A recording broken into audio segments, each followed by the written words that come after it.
తాకట్లో ఉన్న మీ బంగారాన్ని విడిపించి ఆ రోజు ఆన్లైన్ రేటుకి కొంటాం. Sharma gold company. కానీ అయ్యప్ప గారు ఫైనాన్షియల్ బ్యాక్గ్రౌండ్ పెద్దగా లేదు మీకు.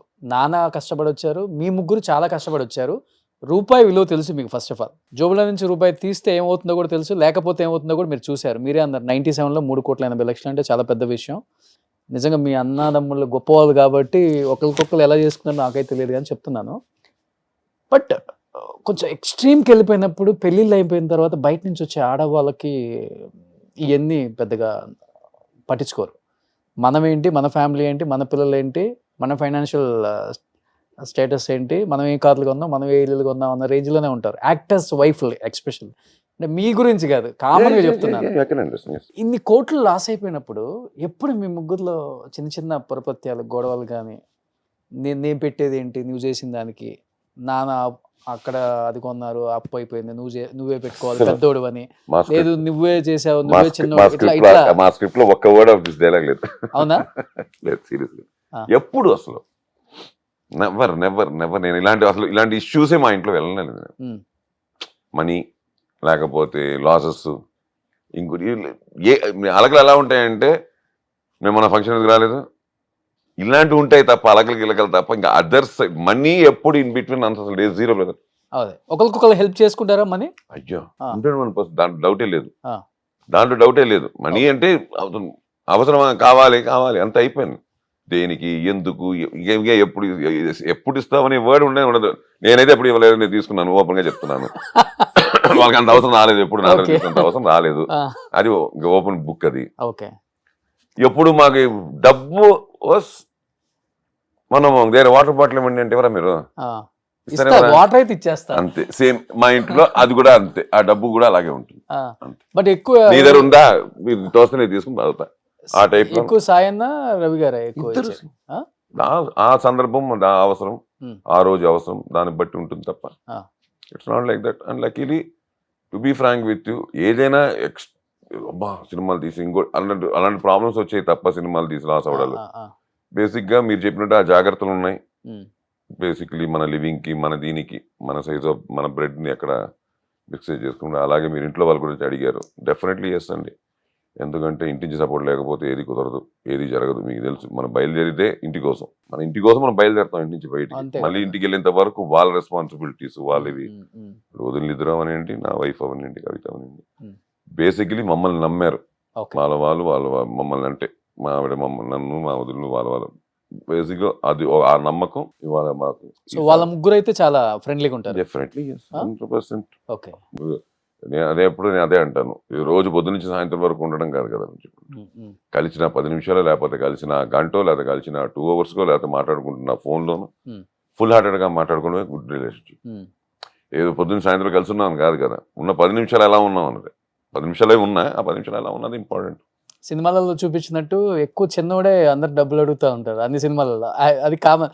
లేకపోతే అన్నే జబ్బులో పెట్టిపోతా ఉంటాడు. లక్కీగా ఏంటంటే నాకు అంత డబ్బుతో నేను చాలా లీస్ట్ గా చూసేది డబ్బుని. సో నాకు అదేం కాదు, మన కంఫర్ట్ మనకు ఉంటే చాలు. మనకు అది కావాలి, ఇది కావాలి, అది అంత లేదు. హ్యాపీ, సేఫ్, మన బేసిక్స్ కంఫర్ట్స్ అంతవరకు లక్కీగా దేవుడు మన టాలెంట్ తో మనకు ఉండే దీనికి మనం మాకు మనం డబ్బింగ్ చెప్పుకున్నా, యాక్ట్ చేసుకున్నా, మనకు కావాల్సినంత ఇస్తున్నాడు కాబట్టి అది వెళ్ళిపోతుంది. దాని గురించి వరీస్ ఏం లేదు. కాకపోతే మన ఓన్ అడిషనల్ మనకి ఏమీ లేవు. హ్యాపీ షూటింగ్ ఉంటే షూటింగ్ వెళ్తా, లేకపోతే హ్యాపీ ఇంటికి వెళ్ళి spend with my family only. ఇంకా అలాగూ చిన్న చిన్న, ఇంతమంది పెద్ద ఫ్యామిలీ కాబట్టి చిన్న చిన్న ఇంట్లో ఫంక్షన్లు వాటికి వీటికి తప్పదు, కలవాలి. మంచి చెడైనా కలవాల్సిందే కాబట్టి ఫ్యామిలీతో ఎప్పుడు ఉంటుంది. సినిమా అన్నది నాకు ఎప్పుడు ఉన్న క్రికెట్ ఉంది.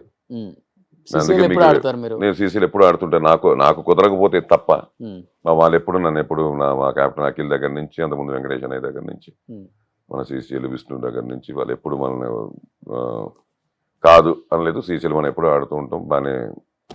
క్రికెట్ అనేది ఒకటి ఉంటుంది, సంవత్సరానికి ఒకసారి సభలో కూడా ఉంటుంది.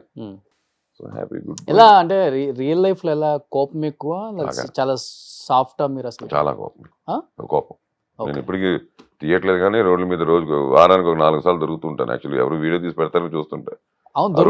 రోడ్డు మీద భయంకర, నాకు చాలా కోపం. నాకు చిన్న ఎవరిని మిస్టేక్ చేసిన కారు అంటే హార్న్ కొడితే తప్పు కాదు, కొట్టి దాని అంటే చెప్తున్నాను కదా, తప్పులు వాడు తప్పు చేసి మన వాడు ఐడెంటిఫై చేస్తాడు వాడు తప్పు యాక్టర్ నన్ను కొట్టారని. వాడు తప్పు చేసి మన మీద హార్న్ కొడితే అప్పుడు అలాంటప్పుడు వాడు హార్న్ కొట్టుకుంటే నాకు సంబంధం లేదు. నేను తప్పని అనుకోకూడదు కదా. ఈ మధ్యన ఎక్కువ అయిపోతుంది అది. ఫ్యామిలీలో ఎవరు మీ బాధ్యతలు కాలేదా కోపానికి?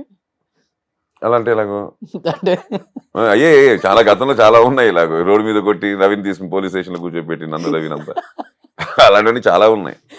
దాని తర్వాత వాళ్ళే అర్థం చేసుకుని వదిలేస్తారు. బేసికలీ ఏంటంటే కోపం అంటే కోపంగా అంటే ఏంటంటే సిస్టంలో ఎక్కడైనా చిన్న మిస్టేక్ జరిగినా నా కోపం ఎక్కువ ఉండేది. అది బేసికలీ అది రోడ్లు నుంచే స్టార్ట్ అవుతాయి, సొసైటీలోకి స్టార్ట్ అవుతాయి. ఇలాంటి వీళ్ళలో ప్రాబ్లం ఉండదు. సొసైటీలో ఆ గుంపులు something against rule, against law, anything happens I will question.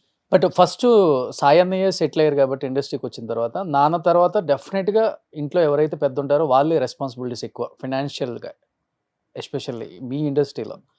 అది తీసుకుంటేనే కష్టంగా లేకుండా ఇల్లు చాలా స్మూత్గా వెళ్ళిపోతుంది. ఆడపిల్లల పెళ్ళిళ్ళు కానీ, తమ్ముళ్ళు సెటిల్ అవ్వటం కానీ, ఏదైనా కానీ.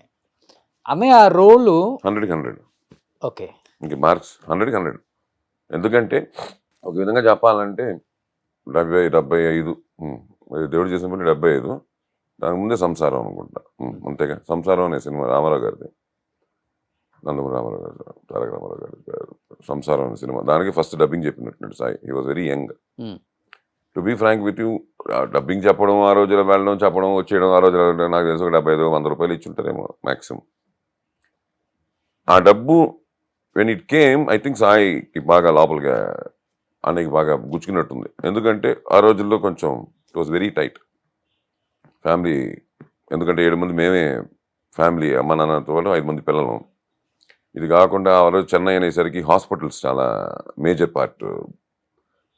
చెన్నై మీ గుర్తుందో లేదంటే మీ తాత వాళ్ళ తరం గుర్తుండి ఉంటుంది. ఆ రోజులో ఆంధ్ర, కర్ణాటక ఎక్కడ ప్రాబ్లం వచ్చినా చెన్నైకి వస్తారు, కేరళ ఎక్కడ ప్రాబ్లం వచ్చినా they will come to Chennai, because hospitals Chennai base ఉండేది ఎక్కువ. అలాంటిది మనం చెన్నైలో ఉండేవాళ్ళం. సో ఇటు నుంచి ఒక ఇటు నుంచి ఇద్దరు పేషెంట్స్ ఎప్పుడు మా ఇంట్లో ఉండేవారు కంపల్సరీ. అది ఆ రోజుల్లో పెద్దవాళ్ళు అంటే మా తాతల సైడ్ నుంచి, మా అమ్మమ్మల సైడ్ నుంచి, వాళ్ళ బ్రదర్స్, వాళ్ళు సంబడి. మీకు అర్థమవుతుంది కదా, బికాస్ ఆఫ్ హాస్పిటలే, it's not because of something else. మళ్ళీ వాళ్ళు చూసుకోవడానికి 1-2. అంటే మా ఇంట్లో 12-13 మంది ఉండేవారు. అమ్మ should do breakfast, lunch and dinner and coffees in between for 12 to 13 people. ఎప్పుడు అంటే నాన్న సంపాదన ఒక్కరే, 1 man, సింగిల్ మ్యాన్. నాన్న సంపాదన ఒక్కడే సరిపోదు కదా. అప్పుడు తెలియకుండా సాయిది ఏంటంటే సాయి డబ్బులు హెల్ప్ అవుతుంది అనే విషయం వాళ్ళకి ఎలాగో అమ్మనానికి తెలుసు, కానీ సాయికి ఆ ఏజ్లోనే ఎక్కేసింది. అప్పటి నుంచి ఏం చేసాడంటే ఇంకేది వదిలేవాడు కాదు. స్కూల్కి రావడం, అక్కడ హోంవర్క్ చేసుకోవడం, స్కూల్లోనే హోంవర్క్ చేసేసుకోవడం, వెళ్ళిపోవడం డబ్బింగ్కి. అలా అలా ఒకవేళ ఆ రెస్పాన్సిబిలిటీ సాయికి లేకుండా ఉండుంటే he would have become big cricketer అండి. Is excellent off spinner and sensible cricketer, sensible batsmen. ఆ రోజుల్లో, ఇప్పుడు ఏజ్ పక్కన పెడితే ఆ రోజుల్లో he was very beautiful bowler, off spinner. చాలా ఫస్ట్ డివిజన్ కూడా ఆడాడు తను తమిళనాడు. ఆ రోజుల్లో ఫస్ట్ డివిజన్ అంటే నాట్ ఏ జోక్. ఆ రోజుల్లో తమిళనాడు ఫస్ట్ డివిజన్ అంటే చాలా పెద్ద మ్యాటర్ అది. అండ్ వాడికి he had every qualities of playing cricket for Ranji. ఎందుకంటే హీ ప్లేడ్, ఈ studied in colleges, universities, MPhil వరకు తీసాడు కదా. ఆ రోజులు అవేగా చూసేవారు. యూనివర్సిటీ కంపల్సరీ ఆడాలి, రంజీ ఆడాలంటే. యూనివర్సిటీ ఆడితే రంజీ ఆడితే you will be promoted to national level. So దానికి రూట్ ఏంటంటే if you want to enter Ranji you should go to university. University ఆడాలంటే కాలేజ్ చదువు ఉండాలి. నాకు పోయింది క్రికెట్, లేకపోతే నేను క్రికెటర్ అయ్యేవాడిని. ఏ రేంజ్కి ఆడేవాళ్ళు, ఎంతవరకు ఆడేవాళ్ళ తర్వాత సంగతి. At least I would have gone somewhere. ఎప్పుడైతే చదువుకుంటున్నా రవి ఎక్సలెంట్ క్రికెటర్. వాడు స్కూల్ టీమ్ క్యాప్టెన్ ఆడు సెయింట్ బీట్స్ కి. సెయింట్ బీట్స్ అంటే ఆ రోజుల్లో పెద్ద కాన్వెంట్ అది. వాళ్ళు కప్పులు కొడతారు every year. Santhome, Saint Bede's అంతా కప్పులు కొట్టే క్రికెట్ టీమ్స్ ఇవన్నీ. దానికి వాడు క్యాప్టెన్ గా ఉండేవాడు జూనియర్స్ కి. పేస్ బౌలర్, ఆల్రౌండర్ వాడు అంతే.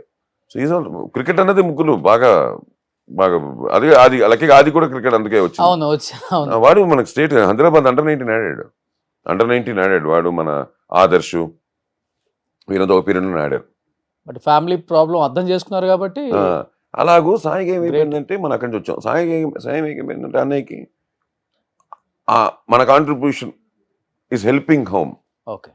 Even though it's very small amount, ఎవరి సాయం లాగా, but something is happening at home అన్నది ఇంక అక్కడి నుంచి స్టార్ట్ అయింది. ఈ నెవర్ ఆ ఒక్క విషయంలో వెనక్కి తిరిగి చూడలే.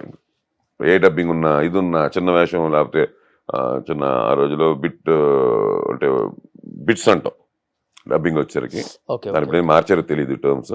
ఆ రోజులో బిట్లు అనేవాళ్ళం. అంటే చిన్న చిన్నవి సార్ అంటాం, మర్మరింగ్స్ అవి కూడా చెప్పిన రోజులు ఉన్నాయి. బికాస్ ఆఫ్ దాంట్లో వేషం లేదు అని చెప్పడానికి పెద్దగా రెగ్యులర్ రైటర్లు ఉంటారు, ఈ ఊరికి రారా అలా కూడా. అంటే ఈ వర్క్ ఆ కేటగిరీ కాదు, బట్ ఆ కేటగిరీ కూడా చేసేవాడు. ఎందుకంటే ఏదో డబ్బులు వస్తాయి కదా ఇంటికి, సంథింగ్ ఆ కన్విన్స్ వస్తుంది, సంథింగ్ విల్ హెల్ప్. బస్సులో వెళ్ళిపోయేవాడు, కన్విన్స్ ఇచ్చేవాడు, కన్విన్స్ మళ్ళీ జాగ్రత్త తెచ్చుకునేవాడు. అలాగే ఈ మల్టిపుల్ అంటే ఇంటి కోసం అక్కడి నుంచి స్టార్ట్ అయింది. అది ఇవాల్టి వరకు అతనికి పోల.